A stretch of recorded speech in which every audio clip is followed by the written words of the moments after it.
YouTube, it's Tracy from Entrepreneur Girl, and today is Tracy's Tuesday Tips, and we are going to be talking about which method is best for e-commerce: retail arbitrage, online arbitrage, wholesale, or private label.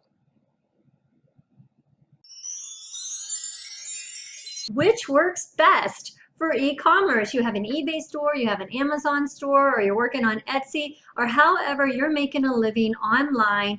As a buyer, you have some decisions to make on how you're going to be sourcing your inventory. And so most of the information out there is based around retail arbitrage, which is where you go to stores like Kohl's or Walmart, any retail shop, or maybe you're going garage selling, or maybe you're going to thrift stores. But you're physically going to a physical location and you are getting products and you are reselling them. That's compared to online arbitrage, which is essentially the same thing, except you're doing everything online. So you're utilizing not only the online retail stores, but you're also getting into places like online auctions or government surplus sites. And then you have another option, and that's wholesale companies that sell their items in bulk. And all of this is compared to private label, which is where you're getting your products manufactured, and instead of the manufacturer's name being put on the product, it's going to be your name, the retailer's name, your own private brand put onto the product. And we're going to be talking about the advantages and the disadvantages of all of these methods and which one is better for you. Again, retail arbitrage is practice of buying something at one retail source and selling it elsewhere for higher profit margin. Examples of this would be utilizing Walmart and Tractor Supply. And I have videos of me going to stores like this so you can kind of get a feel for what I'm talking about. Okay, retail arbitrage. The benefits, the advantages of that are the profit margins are the highest. Garage selling and thrift stores, you're not going to find really better profit margins than that. Also, you can take advantage of your local deals. Like after Christmas, discounts can be 90% discounted. You can hold it for a few months and then sell it at 100% retail price. Also, there's less competition. Locally, only in my area, I'm going to have a lot less competition than I am on something that can be accessed on the internet. Disadvantages of retail arbitrage is the workload. It takes a lot of time to source, and time is money. So you can only do one product at a time. You can never find, the great deal that you found today, maybe ever again. You have to kind of find the next new deal. You have to create a listing for every single product that you find, and you have to find different products all the time. It's really hard to scale this type of business model because you are, one product at a time. It's hard to find quantity this way, and it's hard to not be present with your business. You have to be local, you have to have your inventory, always be sourcing your inventory, and always be working it, always hustling. Online arbitrage is pretty much the exact same concept as retail arbitrage, only it's online. And so you can use all the same sites that we talked about, like Walmart and Tractor Supply online, but you can also use places like government surplus, which is like govdeals.com, or Auction Zip to find online auctions. Now this is compared to online arbitrage. Online arbitrage, the advantages are it's easier. You're in your pajamas at the computer screen. You don't have driving, you don't have gas, you don't have to go store to store. So it saves you time and money and effort. The negatives of this, of course, is that you still have many of the same issues. You're still one product at a time. You still have the lower margins and high competition and the smaller quantities. Wholesale is buying an item online or in person. But the big differential here is that you can buy it in quantity for resale. And places that you could go to that would be, for example, 888 Lots, and also Sell Who would be examples of wholesalers.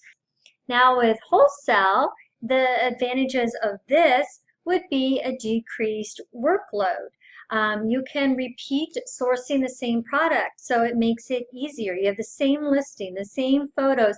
You just have to sell more of the same product, which makes this a much easier to scale, right? It's a business model that's more scalable because you're buying a larger quantity. Now, kind of maybe an easier way to look at this is that retail arbitrage and online arbitrage are cheap, but you can't buy it in bulk. And then wholesale, you can buy in bulk, but it's not cheap. Which brings us to the disadvantages. The competition is the highest. Everybody's online. The margins are the lowest. There is no secret wholesaler. If you can find it, they can find it too. More competition means lower prices, which means a lower profit margin for you. And then private label is where you have a product manufactured, say like by a company on Alibaba, and you put your brand name on it, in the name of the retailer, not the manufacturer. And so you are the only person selling that product. And an example of this would be Alibaba.com.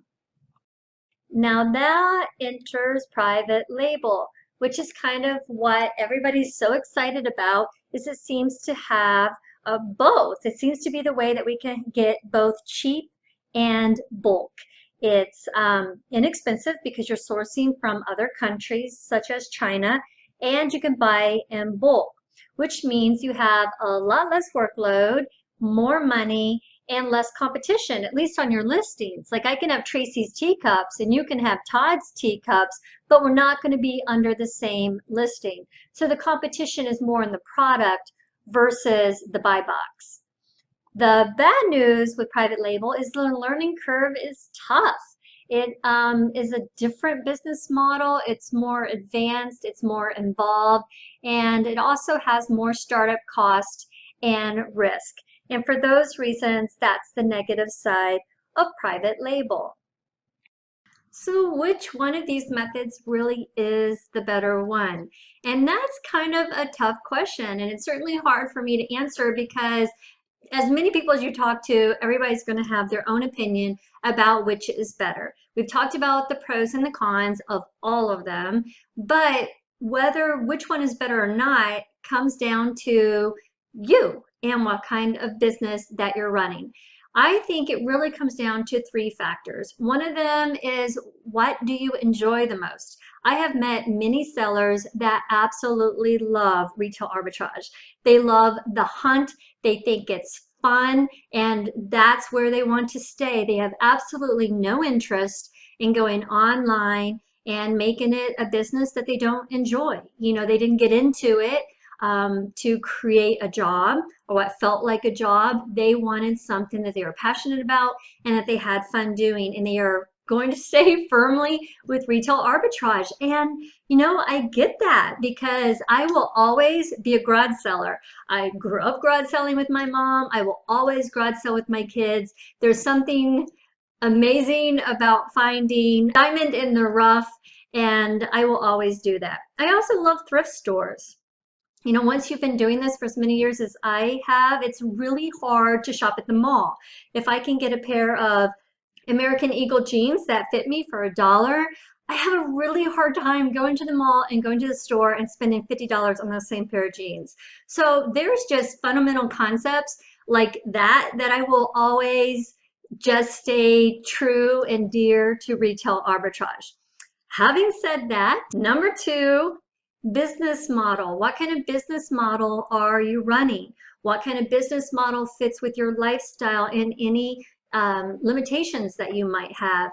And what kind of money are you wanting to make in your business model? So business model is a really big deal. It certainly is for me because I, yes, want to enjoy what I'm doing. After all, Entrepreneur Girl's motto is build business, love your life, and balance both. So I really want to love what I'm doing, but I really need to be able to scale it up. And retail arbitrage is difficult to do, as we discussed. You're buying one item at a time. It's really hard to scale that way. And also you're kind of limited to being in a physical area. And I don't want to be a physical area because that limits my traveling. And traveling is one of the things that I want for my lifestyle. So when I'm taking my business model, which for me is growing big, and I'm taking my lifestyle, which for me is flexibility and being able to travel anywhere, and you take your limitations, like maybe you are handicapped or have some kind of disability, you know, which I don't, so I don't have to consider any of that, and money, which I really want to be able to scale up and double my income. So for those reasons, personally, I have chosen not to stick with just retail arbitrage. It was a great beginning. It's something I will always do. It will always probably be a part of what I'm doing, but I'm ready to move on to other things. When you consider your business model and your lifestyle and all of that comes together, that will help you determine which of these is better fit. Is a better fit, is better suited for your needs. And number 3, are you a beginner or are you more advanced? It's far easier and far faster to start with retail arbitrage.